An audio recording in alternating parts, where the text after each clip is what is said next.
لله الذي خلق الإنسان علمه البيان والصلاة والسلام على سيد الإنس والجان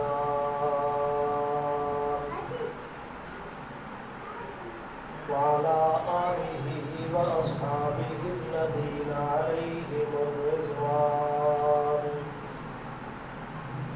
أما بعد فأعوذ بالله من الشيطان الرجيم. بسم الله الرحمن الرحيم.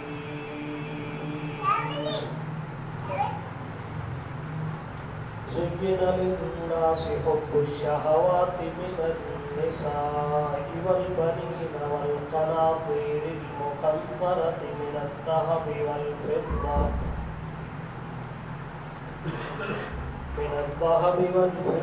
والخيل المسومة والأنعام والحرث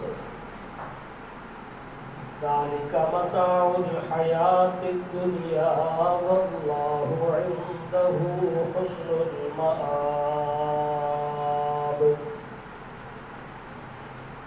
قل أنبئكم بخير من ذلكم للذين اتقوا عند ربهم جنات تجري من تحتها الأنهار خالدين فيها وأزواج مطهرة ورضوان من الله والله بصير بالعباد.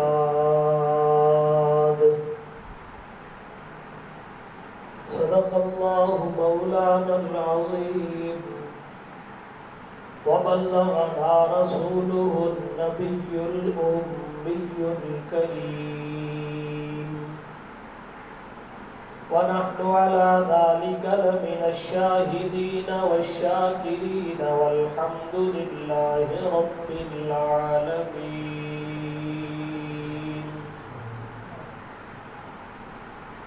محمد کی غلامی دین حق کی شرط اول ہے. محمد کی غلامی دین حق کی شرط اول ہے. اگر ہو اس میں کچھ خامی تو دین بھی نامکمل ہے. انتہائی معزز و محترم بزرگوں، دوستوں، نوجوان بھائیوں، آپ حضرات کے سامنے سورہ آل عمران تیسرا پارہ اور سورہ آل عمران کی آیت نمبر 14 اور 15 کی تلاوت کرنے کی سعادت حاصل کی ہے. رب لم یزل کی بارگاہ قدس میں دعا ہے، التجا ہے، پیش خدا ہے کہ رب الارباب مجھے صحیح حق اور سچ کہہ سکنے کی توفیق نصیب فرمائے. پھر مجھے بھی اور آپ کو بھی پروردگار عالی اس پر عمل کرنے کی توفیق نصیب فرمائے.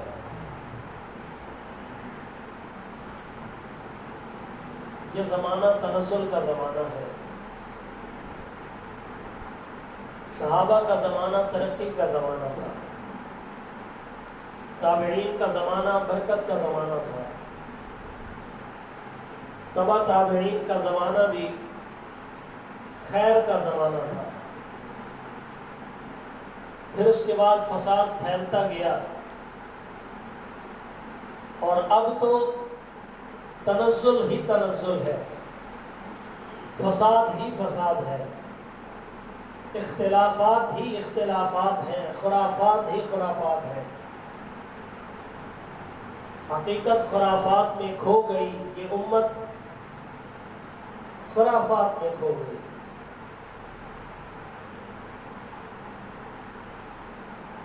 اب تو دین حق پر چلنے والے چند ہی لوگ رہ گئے. یہ وہ زمانہ ہے کہ جس میں اپنے ایمان کو بچانا اور اس کی حفاظت کرنا ناممکن حد تک مشکل ہو چکا ہے. دکاندار اور تاجر اور سوداگر ہے تو وہ اپنا ایمان بیچ رہا ہے، دین کا ٹھیکیدار بنا ہوا ہے تو وہ لوگوں کا ایمان بیچ رہا ہے۔ اگر کوئی پیر بنا ہوا ہے تو وہ بھی اہل ایمان کے اوپر ڈاکے مار رہا ہے، ان کے ایمان کو لوٹنے کی کوشش کر رہا ہے۔ بادشاہ وقت ہے تو اس نے ظلم و بربریت کا بازار گرم کیا ہوا ہے، وزراء اور مشیر لوگ ہیں تو وہ بھی آئے دن نئے سے نئے شوشے چھوڑتے جا رہے ہیں، کیونکہ تنزل کا زمانہ ہے، ایمانی پستی کا زمانہ ہے۔ وہ دن گئے جب کہ ایمان کا عروج تھا، اللہ والوں کی کثرت تھی، خیر تھی، شر مفقود تھا۔ اب شر موجود ہے اور خیر مفقود ہے۔ رحم دلی تو جہان دیگر کے واسی ہے۔ نماز پڑھنے والے مسجد میں نظر نہیں آتے، مساجد میں گانے اور بجانے ہو رہے ہیں۔ یہ میرے اور تیرے ایمان کی تنزلی کی بیان دلیل ہے۔ جن خدا کے گھروں میں کبھی اللہ کے قرآن کی آواز بلند ہوتی تھی، آج ان گھروں میں بھی گانوں کی شوٹنگ ہو رہی ہے۔ ہوئی ہے کہ نہیں ہوئی؟ یہ ایمانی تنزل ہے۔ یہ مسلمانوں کے تنزل کا زمانہ ہے، یہ عروج کا زمانہ نہیں۔ لیکن جو بچے کچے میں اور آپ مسلمان ہیں، ان کے اعمال کی بھی اللہ کے ہاں بڑی قیمت ہے، بڑی قدر ہے، اگر ہم اپنے آپ کو کچھ سمجھے تو۔ المیہ یہ ہے کہ میں نے اور آپ نے اس ایمان کی کوئی قیمت نہیں سمجھی، اپنے اعمال کی کوئی قیمت نہیں سمجھی۔ میرا یقین ہے اگر تنزل کے اس زمانے میں بھی، فساد کے اس زمانے میں، فتنوں کے اس زمانے میں، اگر اللہ نے اس کائنات کو محفوظ رکھا ہوا ہے تو وہ چند مسلمان اور چند موحد جو اللہ اللہ کر رہے ہیں، ان کے اس اللہ اللہ کرنے کی وجہ سے کائنات بچی ہوئی ہے۔ پورے یقین سے کہہ رہا ہوں، اور یہ میری بات نہیں، رسول مکرم صلی اللہ علیہ وسلم کا فرمان ہے۔ آپ نے فرمایا لا تقوم الساعة حتى يقال في الارض اللہ اللہ، جب تک زمین میں کوئی ایک بھی اللہ کا نام لینے والا باقی ہے، قیامت قائم نہیں ہوگی۔ تو آج جو کچھ رحمت کا سلسلہ مجھے اور آپ تک جاری ہے اور پہنچتا رہا ہے، تو اس کی بنیادی وجہ وہ چند مسلمان ہیں جو آج اللہ اللہ کر رہے ہیں۔ ہاں، اس کی نشاندہی کرنا مشکل ہے کہ وہ ہے کون۔ پتہ نہیں وہ میرا لا الہ الا اللہ مقبول ہے یا عوام میں سے کسی کا کلمہ اور اس کا ورد اللہ کے ہاں مقبول ہے، اس کا تعین مشکل ہے، کیونکہ میں بھی گناہگار ہوں۔ اس کا دعویٰ بھلا کون کر سکتا ہے میں نے کائنات کو بچایا ہوا؟ یہ دعویٰ آج تک کرنے والا پیدا ہی کوئی نہیں ہوا۔ تو تنزل کے زمانے میں ہمیں سوچنا یہ ہوگا کہ ہماری اس تنزلی کا سبب کیا ہے۔ ہم جو گرے ہیں، ہماری قیمت جو کم ہوئی ہے، ہم جو لوگوں کی نظروں سے بھی گر گئے۔ ارے مسلمان تو رہے درکنار، کافروں کی نظر سے بھی مسلمان گر گئے۔ تو اس کی وجہ کیا ہے؟ اس کی بنیادی دو وجوہات ہیں۔ ایک وجہ تو یہ ہے کہ جو کامیابی کے کرائیٹیریا اسلام نے وضع کیے تھے، جو اصول اسلام نے بتائے تھے ہمیں، ہم ان کو بروئے کار نہیں لاتے، ہم ان پر عمل نہیں کرتے۔ اور دوسری وجہ یہ ہے کہ ہمارے دل میں اور ہمارے دماغ میں دنیا کی محبت بالکل پیوست ہو چکی ہے کہ ہمیں آخرت کی فکر تک نہیں رہی۔ اسلامی اصول جو میری اور آپ کی دنیا آخرت کی کامیابی کے لیے اللہ تعالیٰ نے وضع کیے ہیں اور بنائے ہیں، اسلام نے ہمیں بتائے ہیں، نبی نے ہمیں بتلائے ہیں، وہ کیا ہے؟ نبی علیہ الصلوۃ والسلام کی رحلت کا وقت تھا، آخری خطبے چل رہے تھے، تو ان دنوں امام الانبیاء صلی اللہ علیہ وسلم نے فرمایا میں تو دنیا سے رخصت ہو رہا ہوں، میں تو جا رہا ہوں، لیکن دو چیزیں تم میں چھوڑ کے جا رہا ہوں، اگر تم ان کو پکڑے رکھو گے تو کبھی بھی گمراہ نہیں ہو سکو گے۔ انہیں اعتصمتم بہ، اگر تم ان کو مضبوطی سے پکڑے رکھو گے، لن تضلوا ابدا، کبھی کوئی طاقت تمہیں گمراہ نہیں کر سکتی، تمہیں پھسلا نہیں سکتی۔ وہ کیا ہے؟ کتاب اللہ و سنتی، ایک اللہ کی کتاب یعنی قرآن مقدس، اور دوسری مجھ محمد کی سنت ہے۔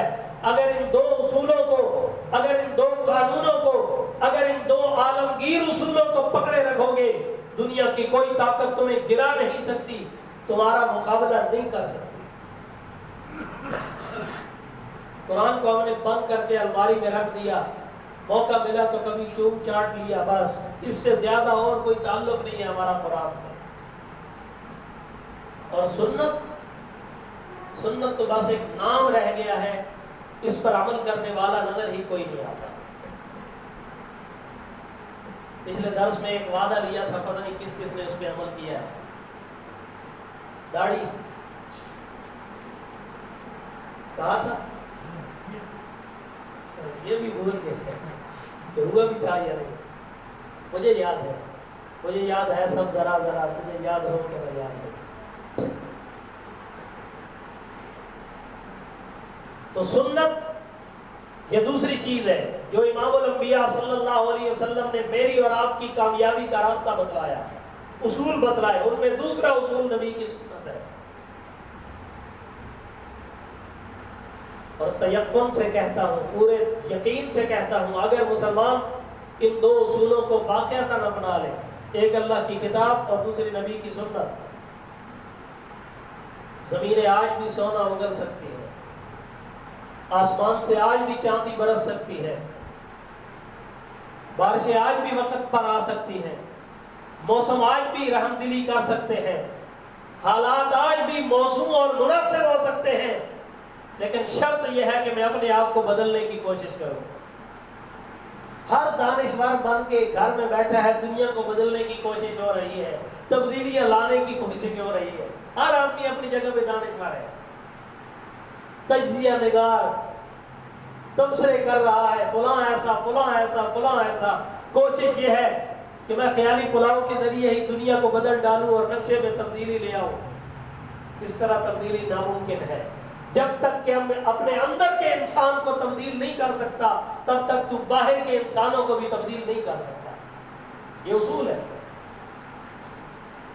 وہ کلاس میں نا جب بات آ گئی تو سن لیجئے، پھر ترجمہ کرتے ہیں اور بات ختم۔ طالب علم ایک نے شرارت کی اور پوری دنیا کا نقشہ بنا ہوا تھا، اس نے پھاڑ دیا، ٹکڑے ٹکڑے کر دیا۔ اگلے دن استاذ جیسے ہی کلاس روم میں داخل ہوا تو اس نے کہا بھائی دنیا کا نقشہ خراب کر دیا تم نے، تو ٹکڑے کر دیے اس کے۔ ایک چھوٹے سے بچے کو بلایا اور اس کو کہا بیٹا اس پورے نقشے کو درست کرنا ہے، دنیا کا جو نقشہ ہے اس سارے کو درست کرنا ہے، جو ملک جہاں پہ ہے اس کو وہیں پہ رکھنا ہے، فجی کے جزیرے جہاں پہ ہیں ان کو وہیں پہ رکھنا ہے، ڈیزرٹ جہاں پہ ہے صحرا ان کو وہیں پر رکھنا ہے، پہاڑی سلسلہ جہاں پہ ہے ان کو وہیں پہ رکھنا ہے، آبی سلسلہ اور دریا اور سمندر جہاں جہاں ہیں ان کو اپنی جگہ پہ رکھنا ہے، ہندوستان پاکستان جہاں جہاں جو جو ملک ہے اس کو اسی جگہ پہ برقرار رکھنا ہے، نقشہ درست ہونا چاہیے، تجھے کچھ ٹائم دیتا ہوں اس کے لیے۔ تو بچہ چھوٹا سا، علم اتنا ہے کوئی نہیں، جغرافیائی سلسلے سے بالکل لا بلد لا تعلق، پتہ کوئی نہیں، میں کیسے درست کروں؟ تو بچہ تھا، استاذ کا حکم تھا کیا سرائی کے ذریعے اس کو صحیح کرنا، اس نے شروع کیا، جو ٹکڑا اس کے ہتھے چڑھا اس نے اس کو اپنی سمجھ کے مطابق لگانا شروع کیا۔ چند منٹ کے بعد جب استاذ نے پوچھا بیٹا نقشہ درست کر لیا؟ کہتا ہے جی کر لیا، لاؤ میرے پاس، پیش کیا، بالکل درست تھا، جس طرح تھا اسی طرح اس نے پیش کیا، کسی قسم کی تبدیلی نہیں ہوئی۔ استاذ کی حیرانگی کی انتہا نہ رہی اس نے کہا بیٹا تو نے کیسے درست کیا؟ تیرا تو اتنا علم نہیں، اتنی معلومات نہیں، اتنی دانش نہیں، اتنی عقل نہیں، اتنا مطالعہ نہیں، تو نے یہ نقشہ درست کیا تو کیسے کیا؟ وہ کہتا ہے جی استاد جی مجھے اور تو کوئی علم نہیں، جب میں نے اس کو الٹ کے دیکھا ہے کہ انسان کی تصویر بنی ہوئی تھی، میں نے کہا دنیا درست نہیں ہو سکتی مجھ سے، اسی انسان کی تصویر کو ہی درست کر کے دیکھتا ہوں۔ جیسے جیسے میں انسان کے ناک کو، اس کی آنکھوں کو، اس کے رخسار کو، اس کی داڑھی کو، اس کے کانوں کو، اس کے ماتھے کو اپنی جگہ پہ فٹ کرتا گیا، الٹا کے دیکھا تو پوری دنیا کا نقشہ بن چکا تھا۔ پتہ نہیں پہنچے ہو کہ نہیں پہنچے؟ دیوانہ بے خودی میں بڑی بات کہہ گیا، ایک حشر کی گھڑی کو ملاقات کہہ دیا، تھا تو بچہ ہی تھا۔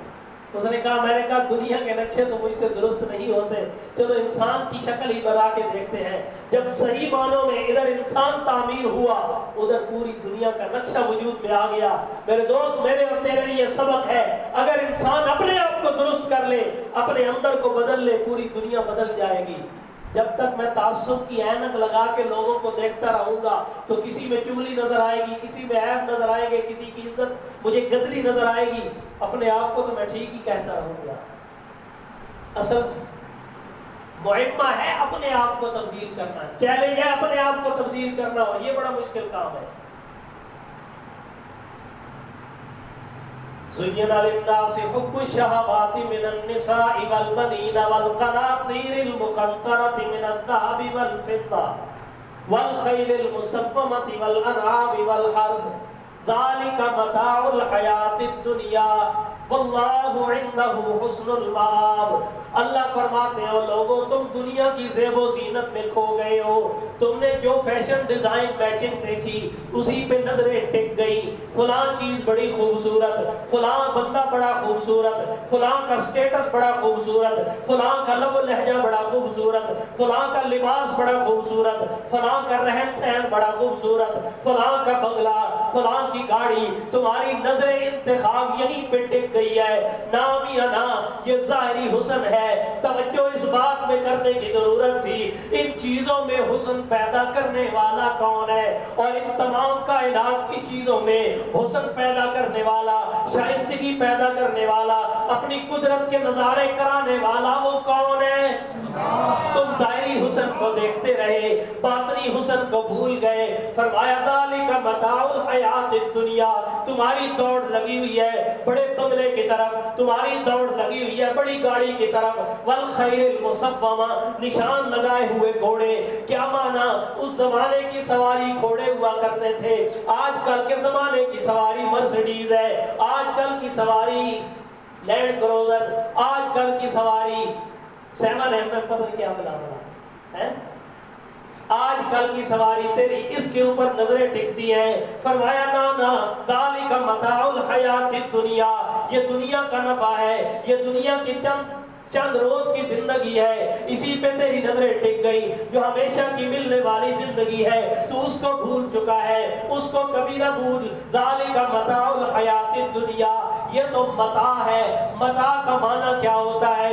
امام راغب اصفہانی رحمت اللہ علیہ لغت کے بہت بڑے مشہور امام گزرے ہیں، وہ کہتے ہیں متاع لغت میں اس کپڑے کی ٹاکی کو کہا جاتا ہے جس کو عورتیں اپنے توے کے اوپر ملتی ہیں تاکہ گند دور ہو جائے، پھر اس کے ساتھ جو چکنائی سی لگ جاتی ہے وہ چکنائی اس کپڑے کے اوپر لگی ہوئی، کتا یہ سمجھتا ہے بوٹی پڑی ہے، وہ لپکتا ہے اس کے اوپر، جا کے اس کو کھانے کی کوشش کرتا ہے، جیسے منہ میں ڈالتا ہے حقیقت کھل جاتی ہے، یہ بوٹی نہیں یہ تو ٹاکی ہے۔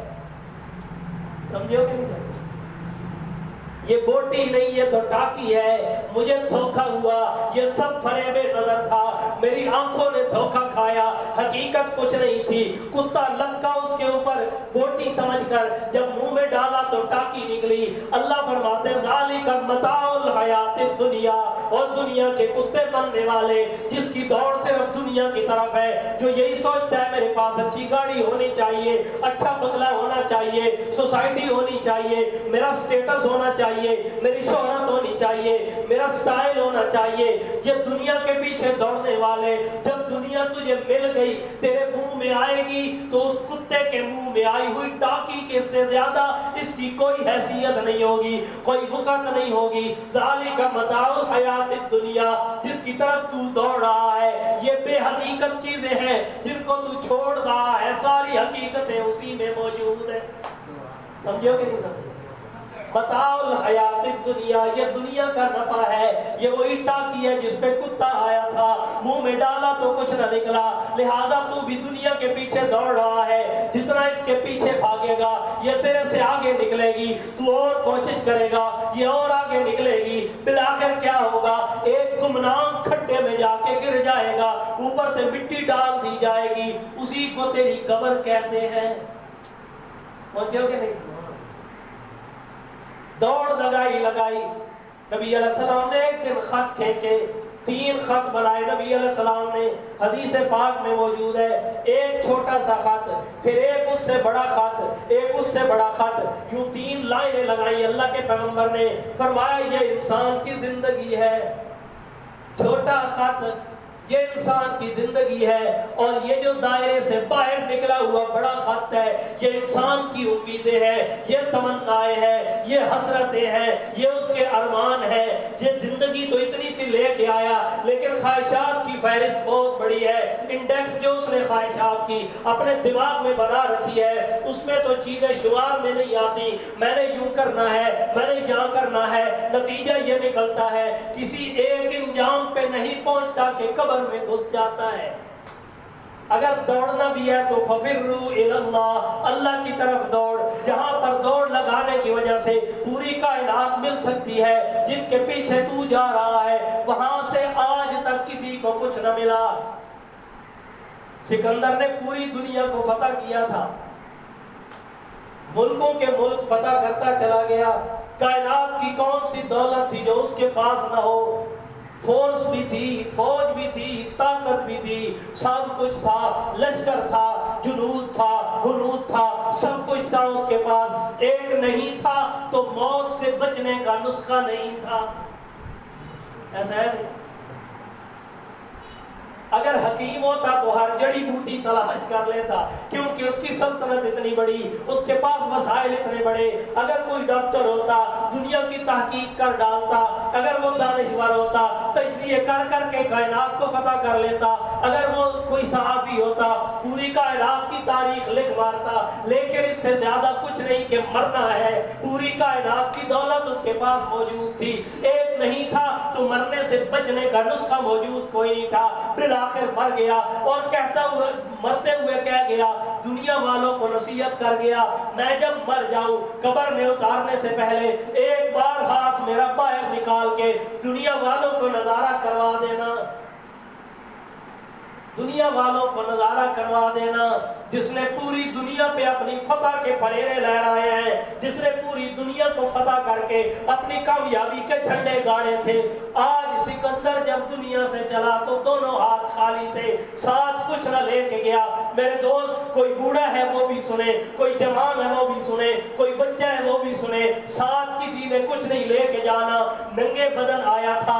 اب بدن پہ جو لباس ہوگا اس کے اوپر جیب بھی کوئی نہیں، کفن میں لپیٹ کے، مرد کو 3 چادروں میں لپیٹا جاتا ہے، عورت کے لیے 5 کپڑے ہوتے ہیں، اس سے زائد کچھ نہ لے کے گیا دنیا سے لے کے گیا تو وہ بھی کفن جو رشتہ داروں نے دیا، اپنا نہیں تھا۔